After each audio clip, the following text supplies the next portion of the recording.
Pause. Okay, spoiler alert. First off, yes, we did record this video at 2 a.m.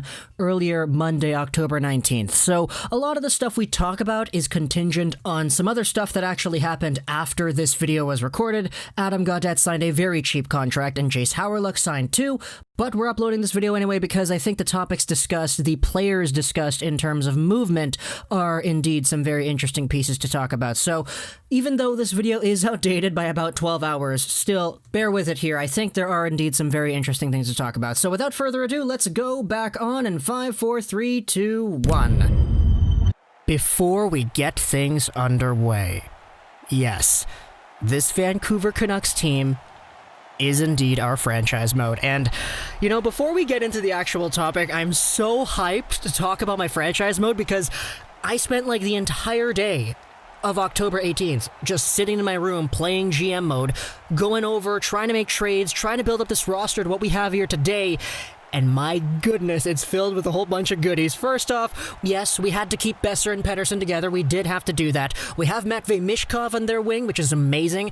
Then for our second line, hey, you know, it's a nice Canuck-related second line over here. Höglander, Horvat, Podkolzin. For the third line, this is where things get interesting, because if you know the 2022 NHL entry draft, there is a prospect by the name of Jack Hughes, who is eligible to be one of the guys who was going there. We got him. There also was a prospect drafted by the Washington Capitals in the 2020 draft this year. His name is Bear Hughes. We got him. We also traded for Jack Hughes of the New Jersey Devils, making this third line Hughes, Hughes, Hughes. For the fourth line, we have the Wahlgren twins. This is the brand new pair of Swedish twins that didn't end up getting drafted, but people were talking about as if they could be the next Sedins because they're from the same place, and they were eligible for the 2018 draft when the Sedins retired. It was funny talking about the Wahlgrens back then. Edler is a guy who was generated by the computer, and then for decors, we have ourselves Hughes, Rathbone. We have Boakfist because we were able to trade for him, Evan Bouchard too, not to mention Yoni Yermo, who is on here, and Luke Hughes as well. Obviously, because of the overall amount of Hughes on this roster, our second power play is Hughes, Hughes, Hughes, Hughes, Hughes, which is incredible to see. But we'll see this franchise mode in the background of our Vancouver Canucks-related videos as we go forward into the next season, and hopefully it's not going to change, but for the foreseeable future, this is what we have. However, the topic at hand is not about my franchise mode. Sorry to spoil you all with that. I just really wanted to talk about it because I care about it so much. We're talking about the Vancouver Canucks and moving money, because if we take a look at what exactly it is the Canucks have to do, they are in a pretty strange spot in comparison to where people thought they would be by this time, let's say, before free agency started. The Vancouver Canucks currently have a projected $2 million in cap space, and they still need to re-sign Jake Virtanen and Adam Gaudette. Virtanen has an arbitration date later this month. Adam Gaudette has just been playing Fall Guys on Twitch, and to be fair, he's very entertaining, but we haven't really heard any rumblings on the Adam Gaudette front in terms of an overall contract extension or what.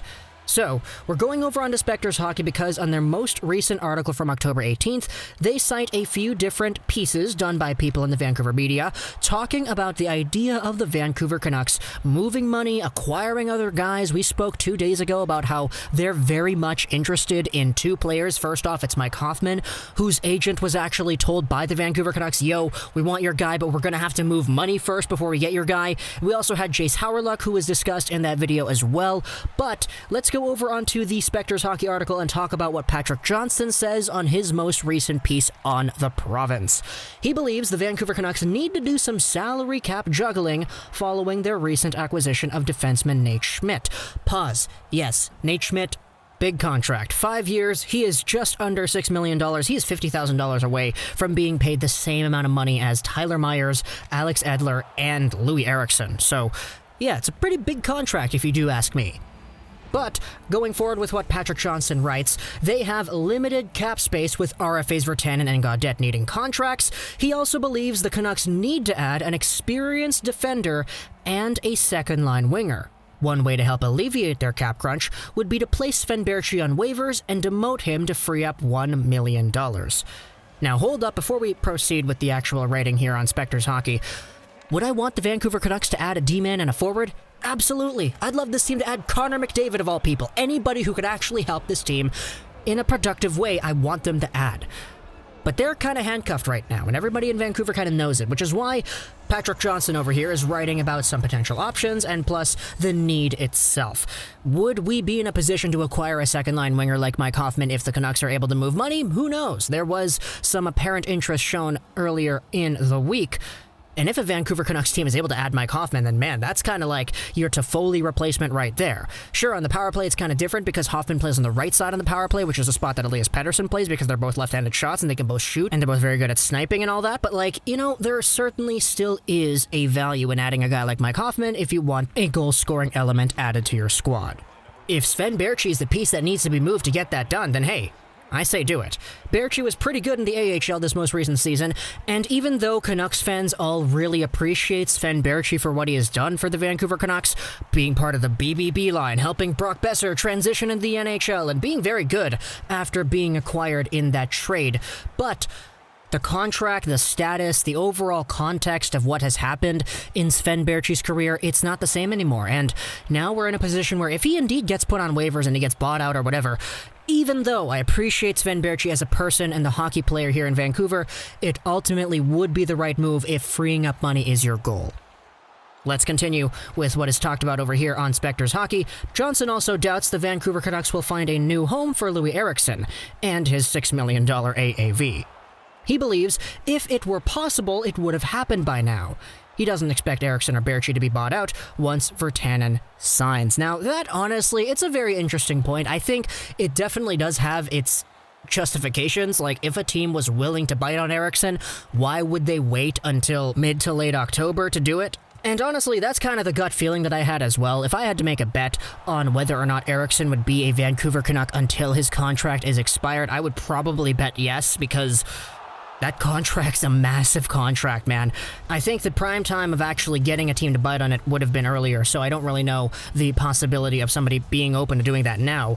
Next up, though, we have ourselves what was said on The Athletic. This is by Thomas Strantz and Rick Dollywall. They reported the Mike Hoffman thing, so now, indeed, we have ourselves a discussion on Mike Hoffman again.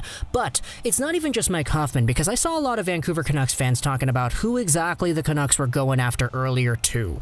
You had Erik Gustafsson, that was apparently a target for the Vancouver Canucks, that eventually signed with Philadelphia. You had Travis Hamonic, who was being talked with before the Vancouver Canucks acquired Nate Schmidt, and now you have a whole bunch of other guys too, whom people in the Vancouver media are saying could be pretty viable options if the Vancouver Canucks want to go cheap and on the right side. Guys like Slater Koekkoek, etc. But when it comes to that Slater Koekkoek, he's a guy whom, according to Vancouver media, has actually been a Vancouver target for years. There were reports back in 2017 about the Vancouver Canucks asking for him, but if you take a look at what was said recently, we had ourselves some other pieces in the media saying that he could be a connection. So I don't really know. Obviously, money is indeed an issue because you still have to re-sign your Gaudettes and Virtanens, and you still want to be in the running for a guy like Mike Hoffman if that is your goal. So this team, man, moving money. This is ultimately the consequences, isn't it? We spoke about this once Toffoli signed with Montreal, or I believe it was when Stetcher signed with Detroit. It was either, because the same philosophy applies. This Vancouver Canucks team being bogged down by Jay Beagle, Antoine Roussel, Brandon Sutter, and Eriksson has been the crux of this organization so far. Because it's limiting them in ways that we thought wouldn't have been possible a year ago. There were some people in the Vancouver media saying that there should not be a worry for Vancouver Canucks salary cap-related issues by the time 2020 hit. And a lot of people are going back and screenshotting and bringing up the old tweets of people saying stuff like that. But that's the consequences, man. You have $16 million being taken up by bottom six caliber players in Roussel, Beagle, Sutter, and Eriksson. And you take a look at around the league, you see other teams like, Toronto. Toronto was able to get Wayne Simmons for cheap. They got Joe Thornton for cheap. They re-signed Jason Spezza for cheap. You know, just pickpocketing examples from around the league shows that it is possible to get nice, solid depth at a cheap price. But the Vancouver Canucks over the past few seasons, off seasons I should say, have been in a position where they offered up a little bit too much because they wanted to guarantee the free agent coming to Vancouver. At the very least, I'll say that Jim Benning did a good job in not succumbing to that pressure, I guess, when it comes to guys like Tanev and guys like Markstrom. Not overpaying just to keep them on the team, but letting them go, letting them sign the big contracts that'll eventually kill Calgary a few years down the line, at least That's what I hope. But there still are those wounds from the past that are coming over to haunt this Vancouver Canucks team now, as they need to re-sign Virtanen and Gaudette. They have $2 million to do so. They are in the market for a forward and a defender, so we'll see which one they go after. And furthermore, there's a whole debate going on as to whether or not which one should be more valuable. I know Clay Emu made a video about that yesterday, so you can check that out in the description below. But for all this Vancouver Canucks stuff, it certainly is interesting to see, but I hope you enjoyed this video. Comment down below what you think about the Vancouver Canucks and their idea right here when it comes to moving money, whether it's Sven Baertschi, Eriksson, Sutter, who knows. We still have a ways away before we get the finalized version of this Canucks roster for 2020-2021. Talk to me in the comments if you think I enjoyed this video. That's 99, and bye.